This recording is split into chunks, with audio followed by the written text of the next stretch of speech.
جیسا کہ حدیث میں ہے کہ زیادہ پانی میں ناپاکی گر جائے تو وہ پانی ناپاک نہیں ہوتا۔ پوچھنا یہ ہے کہ زیادہ کی مقدار کیا ہے، تشریح فرما دیں۔ دیکھیں یہ بات تو ہے کہ زیادہ پانی میں ناپاکی گر جائے تو پاک نہیں ہوتا، تو اس کی تشریح میں علماء کا فقہا کا اختلاف ہے۔ امام شافعی، امام احمد ابن حنبل کے نزدیک ایک حدیث ہے جس سے وہ استدلال کرتے ہیں، اذا بلغ الماء قلتین لم يحمل الخبث، کہ پانی جب جو مٹکوں کے برابر ہونا تو پھر وہ نجاست کا متحمل نہیں ہے، نجاست کا متحمل نہیں ہے، یعنی وہ ناپاک نہیں ہوتا۔ اگر 2 مٹکے پانی ہو، اس سے کم ہو تو ناپاک ہو جائے گا۔ ہاں 2 مٹکے پانی میں اگر نجاست گری اور اس میں رنگ بو ذائقہ چینج ہو گیا پھر ناپاک ہو جائے گا۔ لیکن حنفیہ کے نزدیک یہ حدیث چونکہ سند کے لحاظ سے بھی اس پہ کلام ہے، اور دوسری بات یہ کہ حنفیہ کے ایک اصول ہے کہ صحابہ کرام نے جس حدیث کو نہ لیا ہو استدلال کے موقع پہ، استدلال نہ کیا ہو، تو پھر اس حدیث کو احناف علت کی وجہ سے ترک کر دیتے ہیں۔ علت کہتے ہیں کوئی خفیہ وجہ جس کی وجہ سے حدیث کا ضعیف ہونا معلوم ہو رہا ہو۔ بعض دفعہ حدیث سند کے لحاظ سے ٹھیک ہوتی ہے لیکن اس میں کوئی خفیہ ایسی علت ہوتی ہے کہ اس کو حدیث کو معلول کہتے ہیں محدثین کی اصطلاح میں۔ بہت سے محدثین سند صحیح ہونے کے باوجود بھی حدیث کو ضعیف قرار دیتے ہیں معلول ہونے کی وجہ سے۔ تو حدیث معلول ہو جاتی ہے کہ صحابہ کرام نے اس حدیث سے استدلال کیوں نہیں کیا۔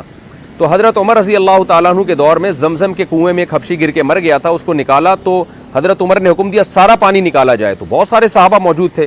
اب آپ بتائیں 2 مٹکے پانی تو زمزم کا کنواں تو 2 مٹکے پانی سے بہت زیادہ تھا، تو بہت سارے صحابہ موجود تھے، اس کے باوجود وہاں سے پانی نہیں نکالا، یعنی سارا پانی نکالنے کا آرڈر دیا گیا۔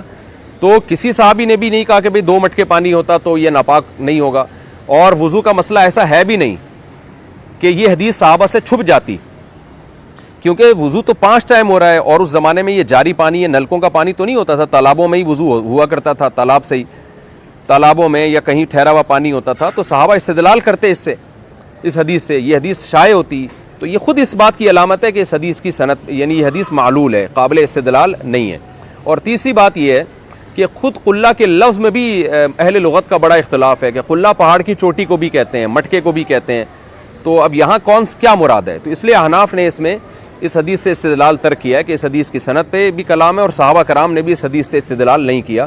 تو صحابہ کرام بھی جو ہے وہ 2 قلتین کو نہیں سمجھتے تھے کہ اس سے پانی ناپاک نہیں ہوتا، 2 مٹکوں پانی کو نہیں سمجھتے تھے۔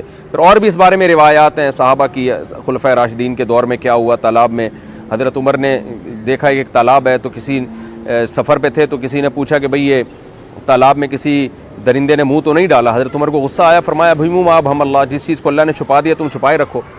تو حضرت عمر نے یہ کو فرمایا، وہ تالاب کا پانی تو 2 مٹکے سے زیادہ ہوتا ہے، اگر درندے نے منہ بھی مارا تھا تو وہ تو پھر بھی پاک تھا، لیکن حضرت عمر بھی اس حدیث سے استدلال نہیں کر رہے ہیں۔ تو یہ اس بات کی علامت ہے کہ اس حدیث میں یہ علت ہے، معلول ہے، اور معلول حدیث قابل استدلال نہیں ہوتی۔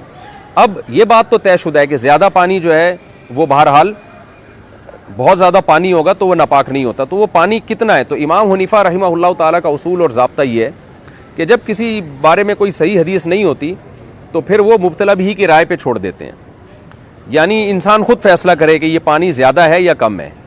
اور زیادہ کا مطلب اگر اس کے ایک کنارے پہ نجاست گری ہے تو دوسرے پہ اثر پہنچا ہے کہ نہیں پہنچا۔ تو لیکن چونکہ وہمی ہے، آج کل لوگ وہمی ہیں، تو اگر ہم لوگوں کی رائے پہ چھوڑ دینا تو وہمی آدمی کو تو سمندر بھی لگے گا تھوڑا پانی ہے، یعنی وہمی کو تو لگے گا سمندر کا پانی بھی بہت تھوڑا ہے، اور جو جن میں تقویٰ نہیں ہے ان کو تو ہو سکتا ہے 1 بالٹی پانی کو بھی سمجھے بہت زیادہ ہے۔